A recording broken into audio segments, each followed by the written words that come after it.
Sabi nga nila ang lahat ay may hangganan. Kahit pa gaano ka kabuting tao, darating at darating sa'yo ang sandaling mauubusan ka rin ng pasensya. Buti kung pasensya lang. Ay papaano kung masiraan ka na rin ng bait at tuluyang mawala sa katinuan?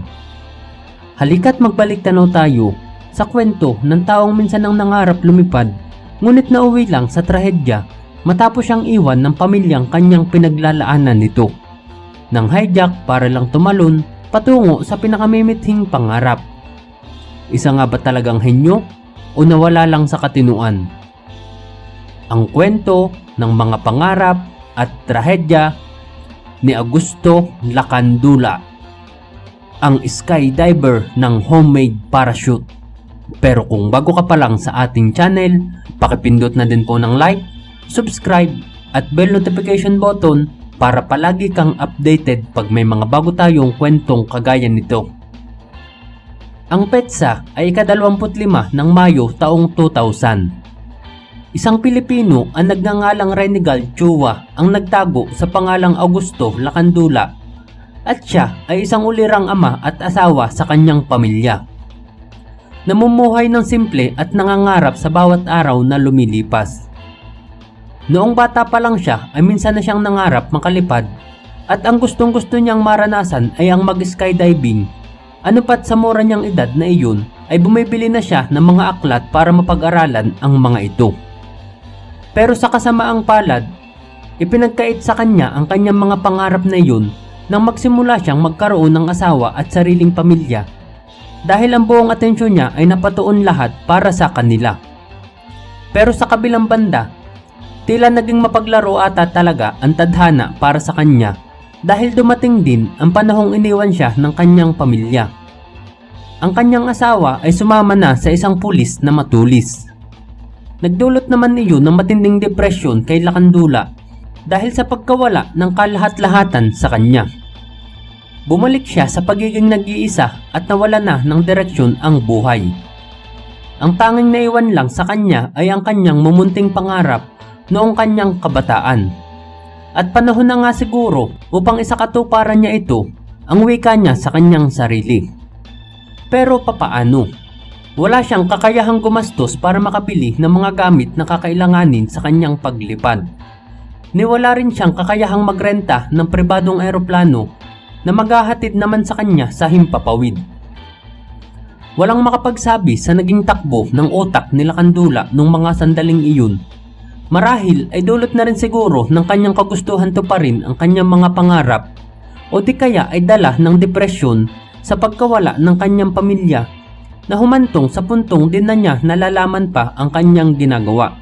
Dahil bigla na lang pumasok sa kanyang isip ang ideya ng paggawa ng homemade parachute gamit ang kukonting kalaman na kanyang natutunan mula sa kanyang mga aklat.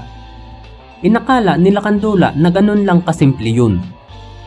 Gumamit siya ng ibang pangalan sa kanyang tiket upang itago ang kanyang katauhan at nagawa rin niyang makapagpuslit ng baril at granada habang nakakuha ng flight mula sa Philippine Airlines Flight 812. Si Lacandula ay may misyong upang tuparin ang kanyang mga pangarap dahil susubukan niyang tumalon gamit ang kanyang ginawang parachute. Lumipad sila mula sa Davao International Airport patungong Naiya sa Maynila.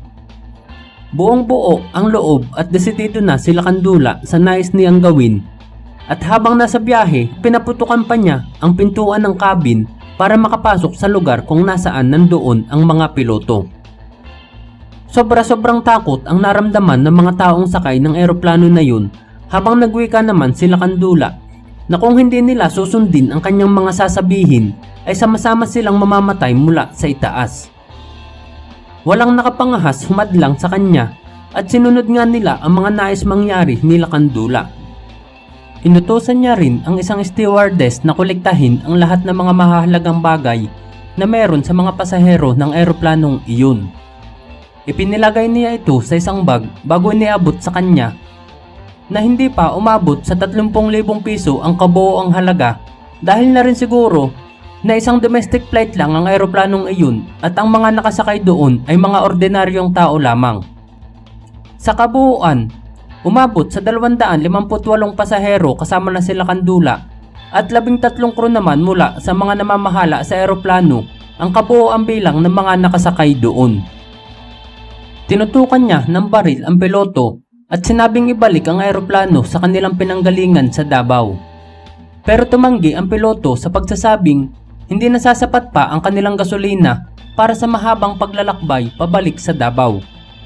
Kaya't sinabihan na lang niya ito na pababain ang lipad ng eroplano at pabagalin. At nang nasa 6,000 talampakan na lamang ang kanilang altitude, ay inilabas na nga nila Kandula ang kanyang daladalang homemade parachute at isang antipara na pantubig. Talagang desidido na nga siya na tumalon ng mga sandaling iyon. Ipinakita niya sa mga crew ang kanyang mga gamit at nagpaturo sa mga ito kung paano ba ang tamang paggamit ng parachute. Pero nang makita ito ng mga tauhan ng eroplano ay napansin nilang may kulang dito na isang kable. Kaya't kinuha nila ang isang bahagi ng kurtina ng eroplano at ikinabit sa parachute nila Kandula. At nang handa na ang lahat, inutos niya na buksan ang pintuan sa may bahagi ng cargo area nito at magpapaalam na nga siya. Pero lubha itong mapanganib ayon sa piloto dahil sa sobrang lakas ng pressure dahil nga ito ay pampasaherong eroplano lamang at hindi nakadesenyo para buksan sa himpapawid at babagsak sila kapag sinampal ng napakalakas na hangin. Pero mapilit ang hijacker na sila Kandula. Muli niyang itinutok ang baril at iginiit ang gusto niyang mangyari. Wala na ring nagawa ang piloto kundi sundin ang gusto ng taong ito at sa pagbubukas nga ng pintuan, baon ang kanyang mga nakulimbat na pag-aari ng mga pasahero ay nakahanda na ngang tumalon sila Kandula. Pero ang naging problema ay sa sobrang lakas ng hangin ay hindi man lang siya makalapit sa pintuan nito para makatalon. Babagsak na talaga ang eroplano na yun gaya ng sinabi ng piloto. Kaya't meron ng naglakas loob na isang crew ang tumulong kay Kandula para makalapit ito sa pinto. Itinulak niya ito ng dahan-dahan mula sa likuran hanggang sa makadungaw sa himpapawid. At ng mga sandaling iyon, tinupad na nga nila Kandula ang kanyang mga pangarap. Tumalon na nga siya at nag-skydive sa eroplano. Ngunit sa kasamaang palad ni hindi man lang bumuka ang parachute na daladalan niya. Tuluyan siyang bumagsak sa may bahagi ng bulubundukin ng Rizal nang nakahiwalay sa kanyang parachute na ginawa. At ang nakakalungkot lang isipin ay ang nakatalo na nga siya ngunit hindi man lang naranasang lumipad ng totoo. At ang kaisa-isahan niyang pagkakataon ay sumablay pa at lalong wala ng second chance pa para ulitin niya yun maliban na lang kung mabubuhay pa siya mula sa napakataas na pagbagsak. Nagkaroon ng malawakang paghahanap ang mga kapulisan at rescuer matapos may report ang insidente ng panghahijack na iyon. Pagkalipas ng 3 araw, natagpuan ng mga residente sa isang baryo sa bayan ng Real sa Quezon ang katawan ni Augusto Lacandula.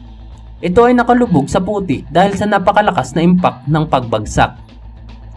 Nawawala rin ang mga alahas na daladala niya mula sa mga pasahero ng eroplano.